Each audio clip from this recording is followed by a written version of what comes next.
What is up, everybody? It's time for another Heavy Water 77 episode, man.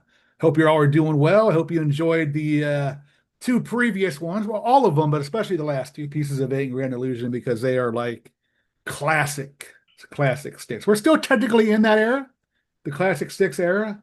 But before we go any further with that, I got to introduce. I'm Jerry, by the way, and this is my co-host, Joseph Staub, and the incomparable Joseph Staub. I'm not going to say he's a talent anymore. I'm just going to say he's the incomparable one. How you doing, bro? Doing good. This was an interesting one to review. This is we'll get into that, but yeah, it's been all sunshine, lollipops, and rainbows so far in this Yeah. show. It might be a little storm clouds moving in on this one. Yeah. But it's not a total wipeout. I mean, it's not a Cat 4 hurricane or a Cat 5 hurricane, but it definitely does a little damage. But the album we're talking about, of course, is Cornerstone. It was definitely the first album that I feel you started hearing some cracks in the armor of the band, you know what I mean? As a whole. But I'll let Joseph here talk a little bit more about the album. What do you got, man? Yeah, I'm gonna do my background here. Spoiler alert.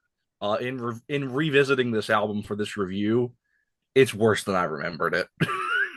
Yeah. When we get into song by song, I'll kind of talk about it, but not a lot of bright spots on this thing.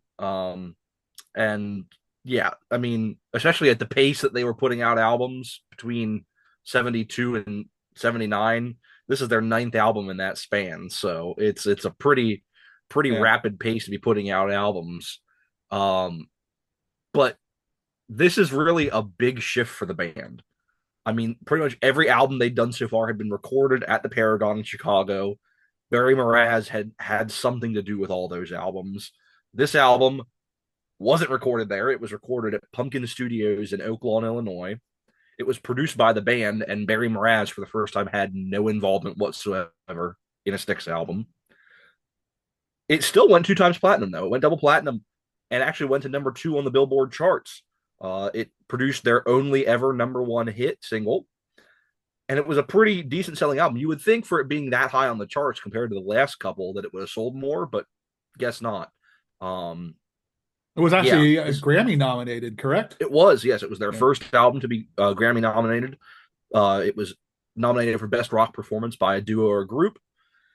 And on this album, you find a pretty even split between Tommy songs and Dennis songs, with one JY track stuck in there.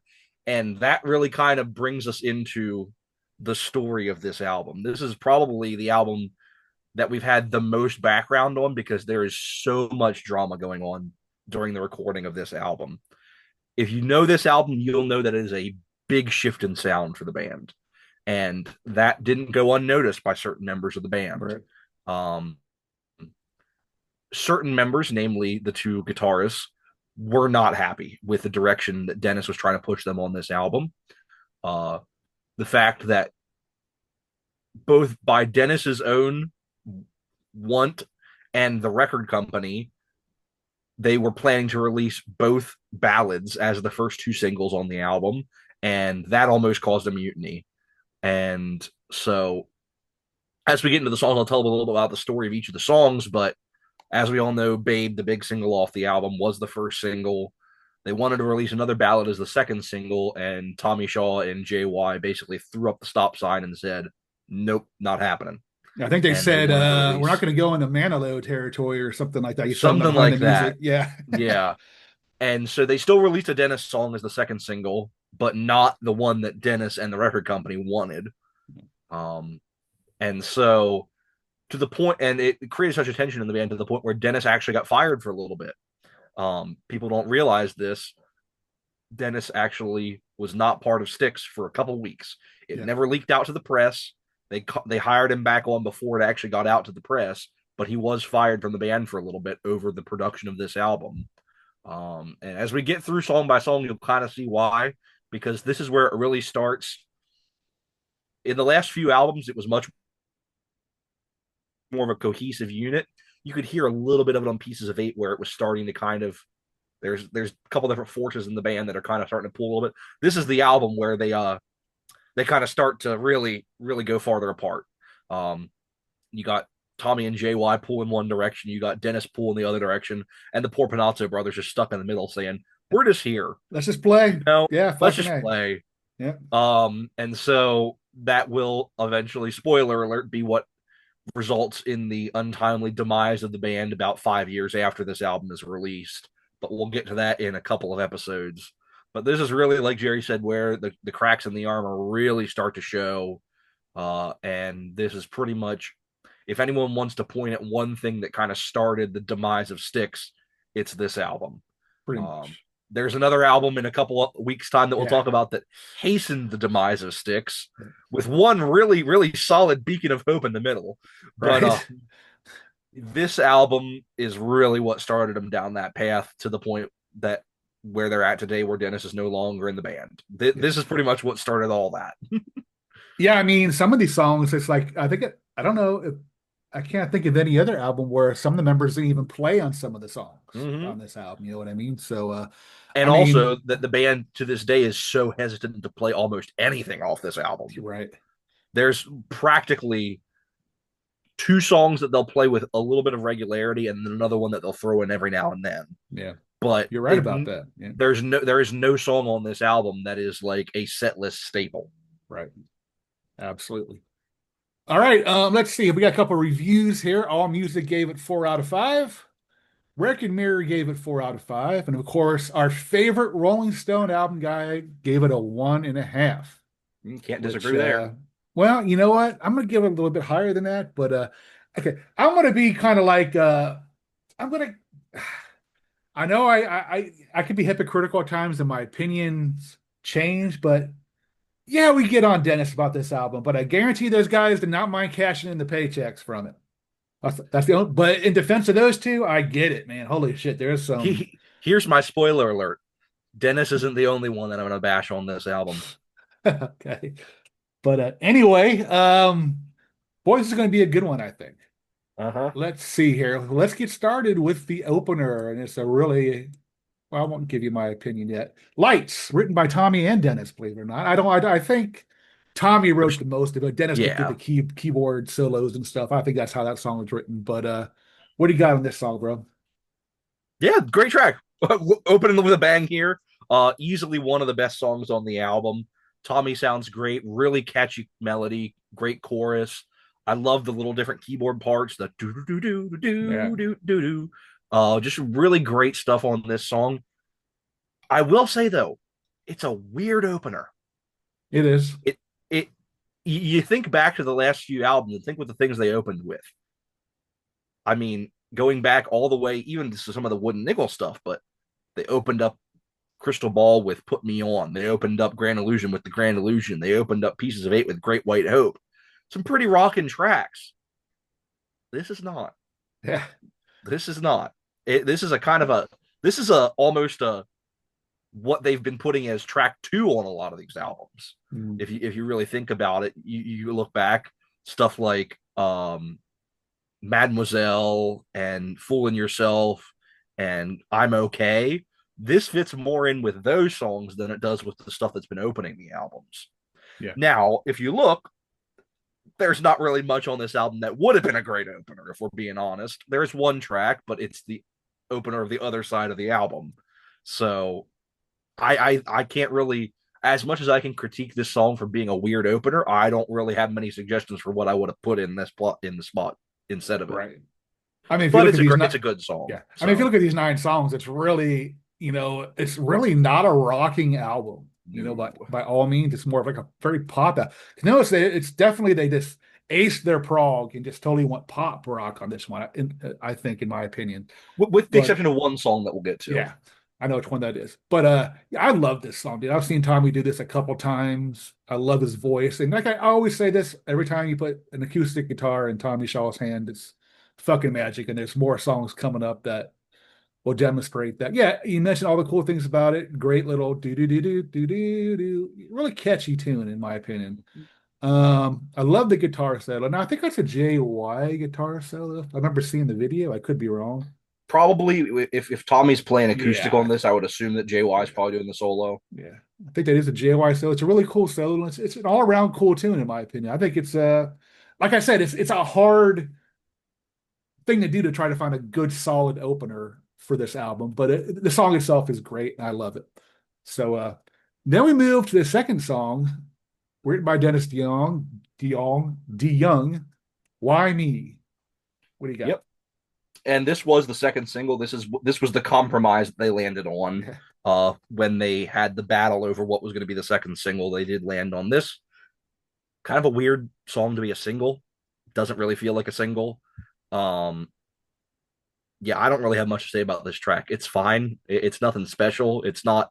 There are certainly worse things on this album, but I don't really think it's a good song. It's kind of a generic Dennis pop song, and he's done a lot better than this, and he Hmm. will do a lot better than this. Yeah. I There, actually kind of I like, will say the instrumental sections are really cool though. There's some really cool instrumental yeah. stuff between the verses. I actually kind of like this song, man. I remember when was a kid, this was actually the B side of Babe. Mm, Um, which kind of weird because I never knew it was released as a single, but I remember buying this 45 and it was actually the B side. I mean, I think it's a good tune. Um, like I said, it's not definitely not Dennis's best, but it's kind of catchy, you know. And it's the only time you really see any kind of sense of a Dennis Tommy duo vocal, you know, because Tommy does sing a little that hard times, a hard time. That's Tommy, so it's kind of hmm like at least you hear them two switching vocals, kind of, I guess, a little bit, but not much. But anyway, um, yes, funny story about this. I was shopping at Kroger a couple months ago, and sure enough, this song came on the Muzak system. I was like, wow! I remember recording. I'm like, dude, I can't believe they're playing "Why Me" by Styx on the freaking Kroger Muzak system. That was kind of an interesting story with that song. But yeah, it's a middle of the pack track. It's nothing really, that I really crave to listen to. I'll listen to it when it comes on the radio or whatever. But yeah, it's nothing I really want to like go out of my way to look through my albums and put it on just to hear this song. So I agree with you on that one. And then here we go. Then we go on to the track that, well, we'll let you talk about it first, Joseph. Go ahead. Babe. The song that made them all millionaires and the song that broke up the band, Yeah. pretty much. Yeah, this was the big single. This was their only ever number one hit single on the Billboard top 100 or 200 or whatever it is. Um, Only Dennis and the Panazzo brothers play on this song aside from the guitar solo. Yeah. Tommy overdubbed a guitar solo because basically they just used the demo. They recorded a demo with just Dennis and the Panazzo brothers. The record label heard it and they said we want this on the album. And so Tommy came in and did a guitar solo over it, and that was the entire song. Um, so I'm torn on this one because on one hand, it's objectively just a god awful ballad. But on the other hand, I do have some nostalgia for this song because this is the song that opened up that Classics Volume 15 CD that I had as a kid. So anytime I put that CD in, this is the first song I'd hear. And so I do have some nostalgia for this song. But as a music fan, I can realize that it is an objectively terrible ballad. It is just pure sap, and there's so many Styx ballads that are better than this, and it kind of pains me that this is the one that got big. Yeah. Um, and so I'm torn. I can admit that it's a bad song, but I do have some nostalgia for it. Yeah. Well, I'm gonna disagree with you. I really fucking love Babe. I have to admit I do. I mean, do I like the direction the song took the band? Absolutely not. But I think it's a beautiful tune. I mean, it's you're right. I think they have had better ballads. I think Show Me the Way is a better ballad. I I mean, I agree. think Ladies, well, I guess Lady kind of is a ballad, but yeah, I mean, I've never had a problem with this song. I mean, again, it's not my favorite Styx song, but I actually do love it, man. And yeah, and you mentioned the only contribution Tommy had on this was the guitar. So even the that's just Dennis overdubbing himself. That's Mm-hmm. not the other two guys coming. That's all Dennis. And but yeah, I mean, it was a number one hit. It made them money, and it also made it easier to go get drugs. Tommy Shaw will tell him to that. But I like this song. I mean, like I said, I'm not going to go any further than saying it's a legendary Stick song, but I really do like this song. So I'll just leave it at that. And then we go into the next song, Tommy Shaw, Never Say Never. So pretty much every song I like on this album is a Tommy Shaw song. This is not one of them. I think to this point in Styx, this is his fourth album with the band. This is easily the worst Tommy Shaw track to this point in Styx, because he's been on a like we've been talking about. He's been on a roll since he joined the band Okay. with writing great songs over those first three albums. And I will say, what is that coming up? Three of the four Tommy Shaw songs on this album I do really like. This is a clunker for me. This is just not a good song. And I mean, it was his time to write one that wasn't going to be a hit and that wasn't going to be a big great track. And I mean, still having three good songs on this album and all the songs he's written on the past couple albums, that's what, like 15 out of 16 great Right. songs. So he's allowed to have one miss every now and Right. then. And this is definitely a miss for me. I'm not a fan of this song at all. Yeah. I mean, yeah, I'm kind of with you on this one. It's not my favorite song by him either. I don't think it's the worst deep track he's written. That's going to be coming on the next album. I think he has a song that's really off on that album. I mean, again, it's like if it comes on the radio, I don't know if I'd skip it or not. I'd probably listen. It's kind of catchy. It sticks in your freaking head. It's kind of an earworm, never, never, and whatever the hell they're saying in French there. He loves the French, doesn't he? Not Mademoiselle, it was French in the Mm-hmm. beginning, this song. So, um, I really had nothing more to say than that. Just a run-of-the-mill deep track that's average. I mean, does it suck? No. I mean, but it's definitely hovering a little bit below average in my opinion. I agree with what you said as far as the contributions Tommy had with the first four albums, and this one's kind of like his first kind of clunker. So I agree with you. All right, then we close out side one with Boat on the River. What do you got on that one, man? Well, from the outhouse to the penthouse, easily my favorite song on the album. I mean, this is for me, this is the iconic song off this album because it was such a unique sound for the band at this point. Tommy bringing the mandolin in, Mm. Dennis on the accordion, just a really cool instrumentation.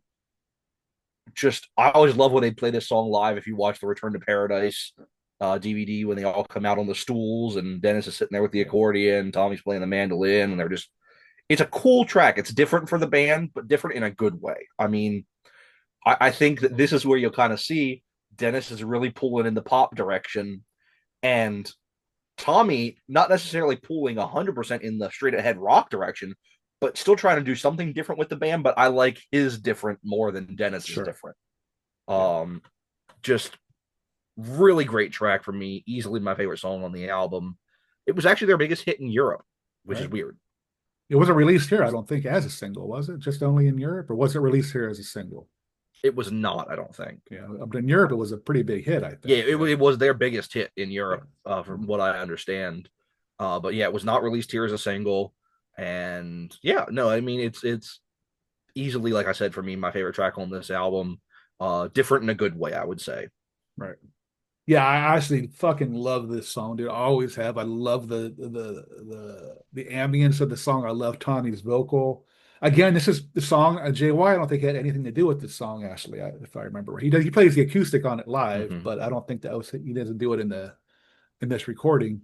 But man, what a tune! I mean, I agree with everything what you said about Dennis is trying to get him a mainstream pop, and Tommy's trying to not necessarily sway back to old stick style, but he's definitely trying to do something new and different. And man, he hit it out of the park with this song. I have seen them do this song a couple times. The aforementioned Return to Paradise and Grand Illusion one following that. They did it both times, and it was fucking awesome. Um, did he do it? I think he did it one more time. I think it was this tour, 2007. I think they brought it out and did it.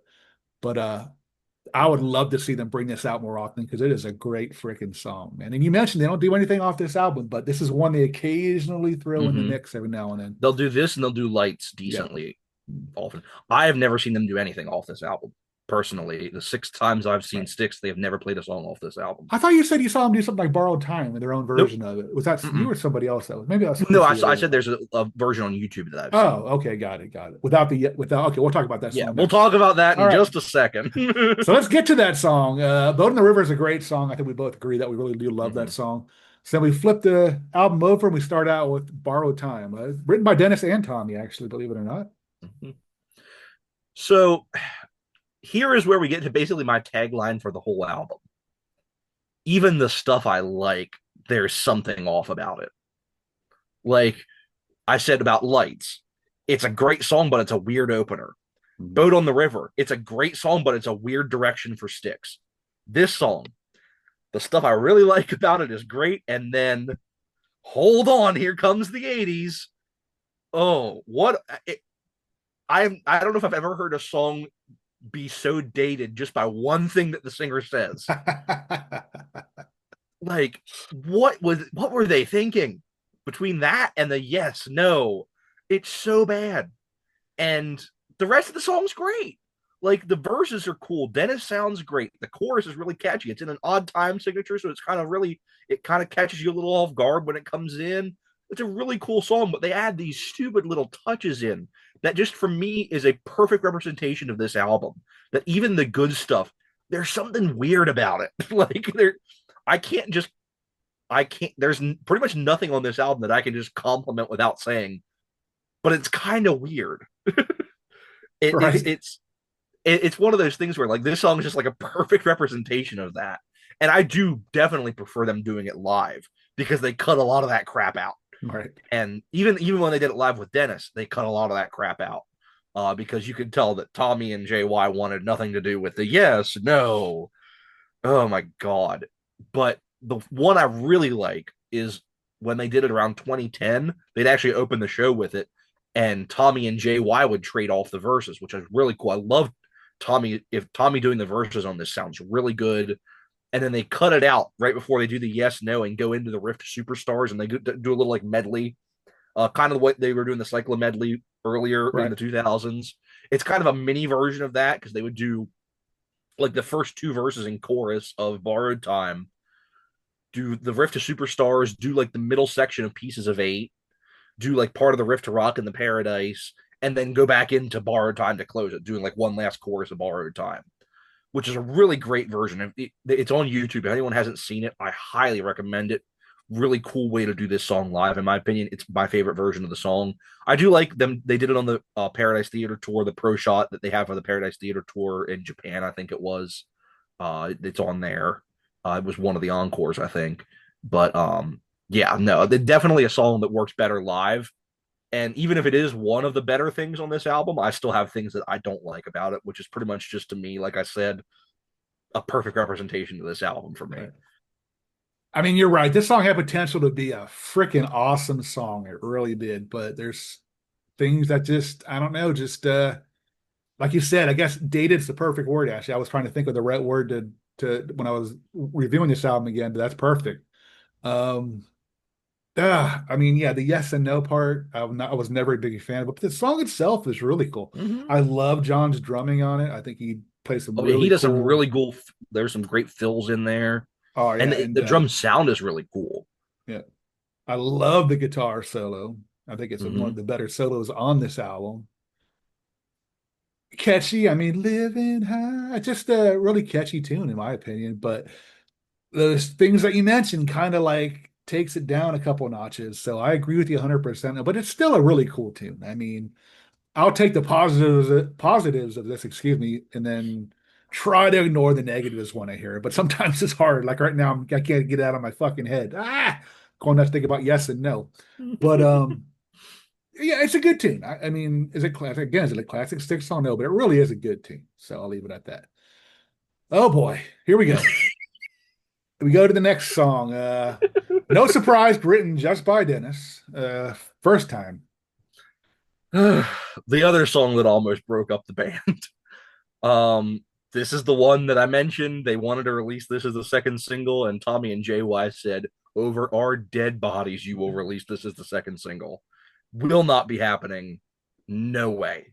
And I am completely with them on it. This song has basically no redeeming qualities outside of the guitar solo. Cool guitar solo, atrocious ballad, just god awful. Like this is one of the worst things I've ever heard from Styx. There's nothing positive I could say about this song other than the solo. Yeah. I mean, as long as JY and Dennis have been with the band, to hear JY, saying no, fuck this. I can't recall any other time in their first 8 albums that he would stick his hand out and say, no, we're not doing this. Absolute garbage. It really is. It's a terrible song. Um, I think JY was forced to do the guitar solo on this one. I don't think he really wanted to, but No. yeah, I yeah, I know some people do like this song, and God bless them for liking it, but I think it's man, it's just something you expect. Like Tommy said, not even Barry Manilow. I mean, even No, we're I like Barry talking Manilow. This is like I can't even describe. This is like Captain and Tennille level shit. there you go. It's just not, and that's fine if you like that music, but it should not be on a Styx album, in my opinion. Much And less released as a yeah, single. exactly. And people are probably gonna disagree with us, but that's fine.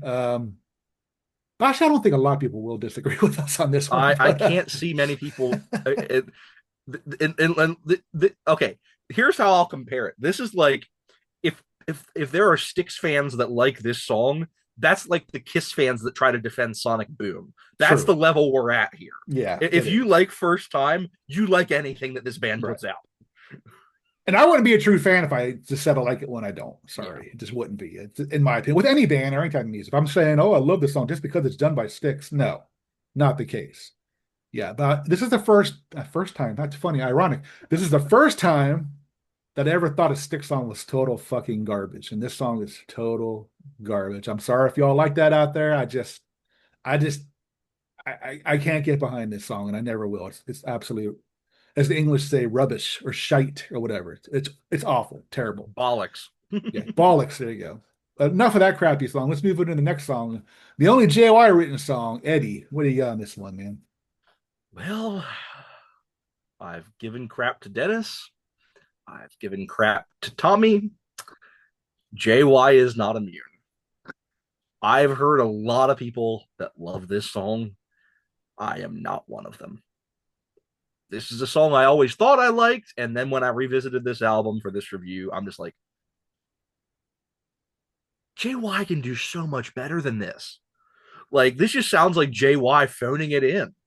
Like, you could tell that JY just didn't want to be part of this album, I don't Yeah. think. Like, he He just makes does up for it in the not next one. He care. makes up for it in the next Boy, he album. does. And when we get there, I will give him all the praise that I can because he writes some amazing stuff on the next album. But for this to be his only song on this album, this is just not a good song in my opinion. It was about Edward Kennedy and him running for the presidency. It's a kind of a weird topic to be writing about in the first place. But then on the other hand, it's just like I just don't like this song. It's just one of those songs where not my thing. Yeah. I agree with you. I mean, when you hear this song, it's like, all right, we're getting to something rocking finally. But compared to JY songs in the past, it's not really that much of a rocking song. I mean, No. on this album, yeah, it is. But yeah, I agree. This was not one of my favorite songs written by him. Again, I think he kicks ass with the guitar solo. Mm-hmm. But other than that, yeah, just an average song. Oh, yeah. I don't know what else to say about it. I just got done listening to it before the review. Maybe I would change my mind, but yeah, it's an average song, man. Definitely something I think JY would like to forget about. I hopefully he'd like to forget about. It's definitely not his best. But then we move into the next song, Love in the Midnight. What do you got on this one? The last closing song on the album. God bless Tommy Shaw because at least they closed the album with a good song.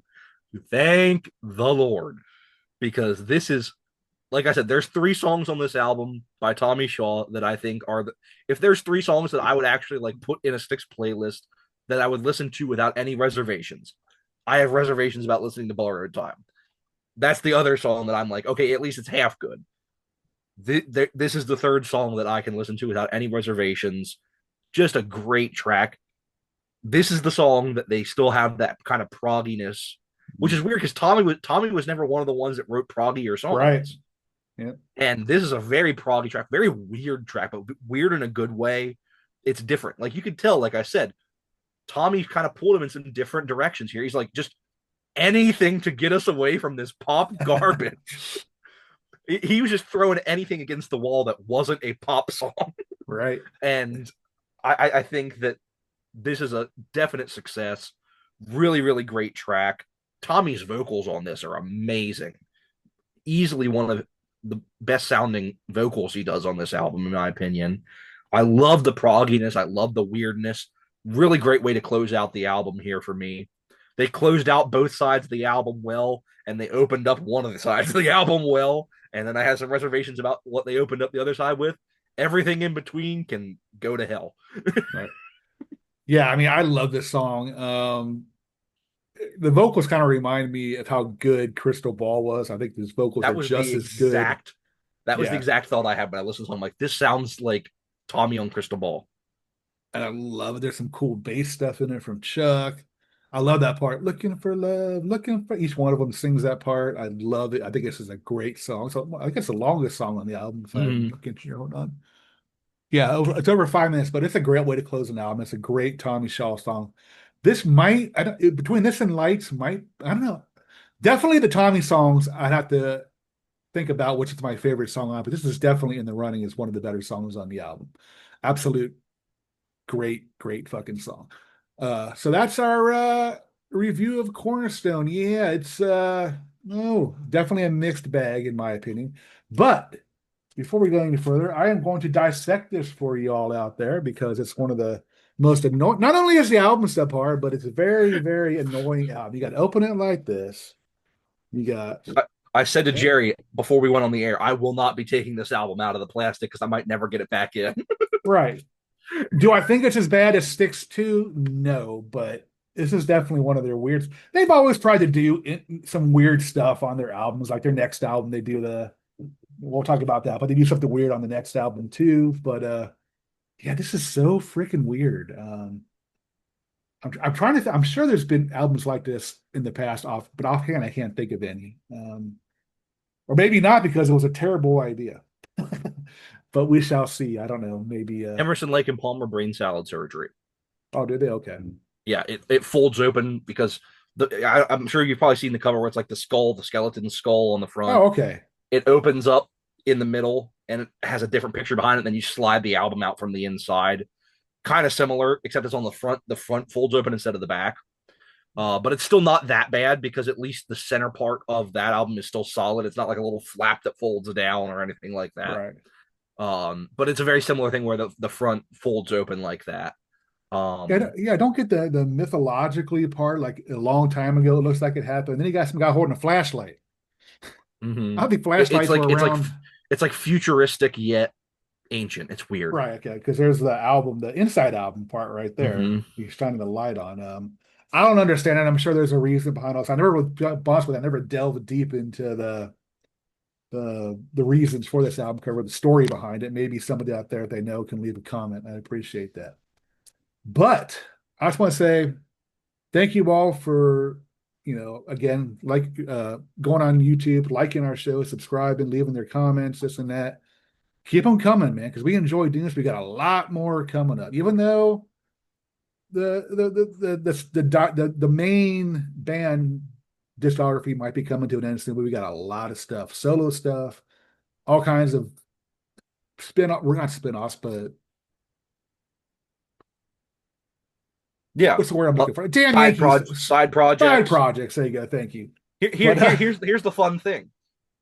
I'm sure not. I was not around at the time, but I'm sure it felt like an eternity between Kilroy Was Here and Edge of the Century. yeah. 7 years for a band to put out an album. We're gonna make you feel that. We're gonna make you feel that. We're gonna put a bunch of episodes in between when we Yep. cover Kilroy Was Here and when we cover Edge of the Century, and then from when we cover Edge of the Century to when we cover Brave New World. We're gonna make you guys feel those Yep. time lengths And in our wait till we episodes. do their first live album. I am Oh salivating it boy. now to doing that one. But all You right. thought you thought we shit on this. Oh boy. Yeah. But Also, if you like this album, let us know. Put it in the comments. Tell us we're nuts. I'd yeah. love to hear what you think because I'll tell you you're nuts if you like this album. But yeah, I mean, like I said, everybody's allowed a stinker, and this is definitely, I wouldn't say 100% stinker, but it's a very disappointing album in my opinion. It This was is the just stuck. first major misstep. Yeah. The reason I think if people like it or say they like it so much because it's in between three great albums, Yes. and that's probably why they do. They put this album in there with those, like that's four, and it did sell well, so they made money off it. But Joseph, man, thank you for being on, and looking forward to doing the next album, which y'all know it's Paradise Theater. Looking forward to talking about that one. Thank you, everybody. Y'all take care, and we will see you next time. Take it easy.